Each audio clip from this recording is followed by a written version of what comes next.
салом ва дуруд бинандагони гиромӣ. Мо имрӯз дар бораи яке аз он дастовардҳои хубе ки дар тибби ҳозира дар шароити Тоҷикистон кардаем гап занем. Барои мо хеле мушкил буд табобат кардани беморони мушкил. Медонед ки чӣ хел онҳо вақте ки онҳо бемороне ки масалан фалаҷ ҳастанд, бемороне ки сактаи дил шудаанд, чӣ хел мегӯянд инсут, инфаркт, бемориҳое ки бемории қанд ҳастанд, диабети қанд мегӯянд, бемориҳое ки гурдаҳои онҳо норасоӣ доранд, бемориҳое ки чӯраи стумӯра доранд ва дар он мушкилотҳои зиёде чӣ дар зиндагӣ, чӣ дар ҳаракат доранд. Бемороне ки мардум мешаванд, бемориҳои ғадуди мардона, простатит, бемориҳое ки дар занҳо мешавад, бемориҳои сина, мастопатия мегӯянд, ёки эндометрит, бачадон бемор мешавад, бемориҳои аллергикӣ, бемориҳои ба монанди яке аз он масалан астмаи бронхиалӣ аст, бемориҳои дигари, бемориҳои пӯст, экзема, псориаз, витилиго, бемориҳои узвҳои ҳис, чашм, гӯш, бемориҳои торҳои асаб, бемориҳои пайванд, артритҳо, коксартроз, яъне он беморие ки дар устухони калони ки пой мешавад, ки устухони кос бо устухони калони пой мепайвандад ва албатта бемориҳои дигаре ки дар баробари инҳо ҳастанд ки мо онҳоро метавонем гӯем бемориҳои саратон ки хеле як мушкилие дорад дар табобат. Мо албатта дуру дароз ин беморҳоро табобат мекунем. Табобати мо бо воситаи алаф, бо воситаи гиёҳҳои шифобахш, бо воситаи сухан, бо воситаи машқҳои равонӣ, сукути кабир мегӯем, бо воситаи сӯзанзанӣ, бо воситаи табобатҳои мануалӣ, бо воситаи гармии дастон, бо воситаи ки таъсироти энергетикӣ. Албатта мо қариб 1 сол, ним сол, 1.5 сол баъзан давом мекард ки мо чунин беморҳоро табобат мекардем, баъзан бо ҳамкории ҳамкасбони худ. Вале имрӯз мо як дастоварди дигари хубе ба наздики ошно шудем, онро омӯхтем дар муддати 6 моҳ ва онро истифода бурдем дар баъзе патсиентҳои худ ки қариб ки ноумед буданд аз табобат ва натиҷа дод. Ин беморӣ бо воситаи ин тарзи табобат бо воситаи спрейҳое ки аз мамлакати Штатҳои Муттаҳидаи Америка мебиёяд ва онҳо бо намуди спрей, яъне пошакҳое ҳастанд ки дар зери забон пошида мешаванд ва дар муддати дуру дароз ва дуруст истифода бурдан натиҷаҳои хуб дода истоданд ки мо бисёр вақт чунин беморҳоро гепатитҳо, аз он ҷумла гепатити С-ро табобат кардем, бемориҳои фалаҷо, бемориҳои пайвандҳо, бемориҳои стумӯра, бемориҳои фарбеҳӣ ва дигар бемориҳои аз он ҷумла простатите ки мардум мешаванд ва мастопатие ки занҳо мешаванд, сангҳоро майда карда резондан, бемориҳои ба монанди тарсу, ҳаросу бемориҳои пӯстро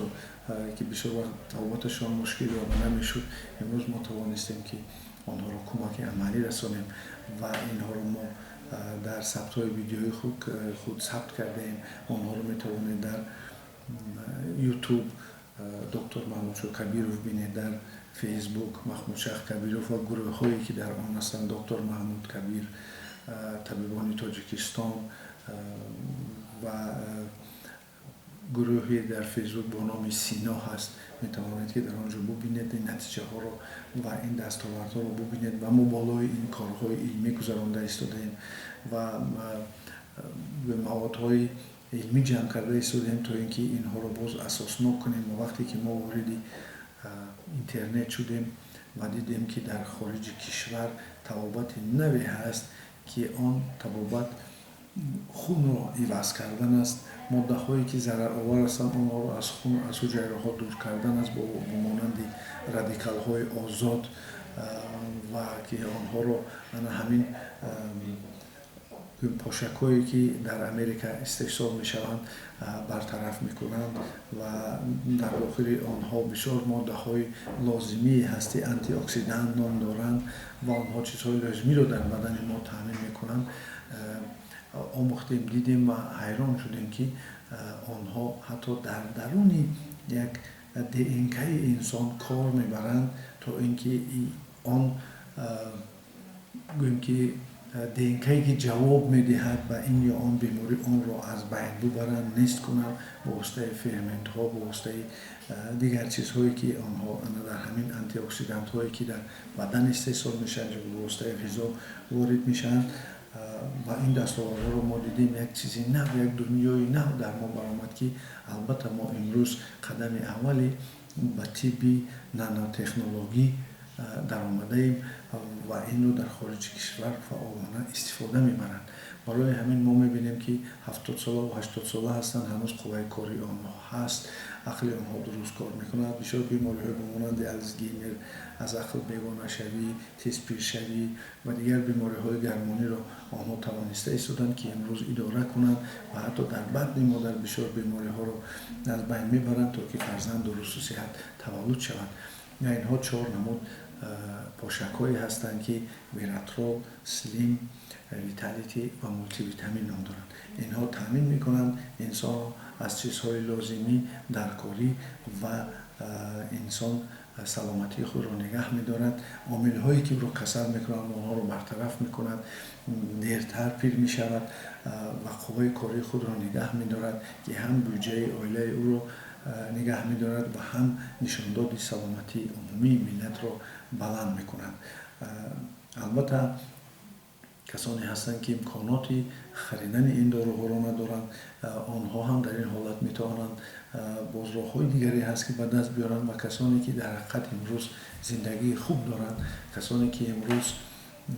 یک دستاوردهای در زندگی خود کردند و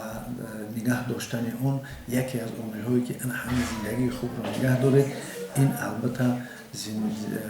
سلامتی خود را نگه داشتن است و سلامتی خود را شما امروز می توانید که با واسطه همین پیشنهادهای ما نگه دارید و خوشبخت شوید و عائله های خود را از هر گونه مشکلات ها حفظ کنید. باقی سلام، باز در برنامه های دیگر ما عاید این توابت گپ خواهیم زد و شما را اطلاعاتی درست خواهیم داد. سلامت و سربلند باشید.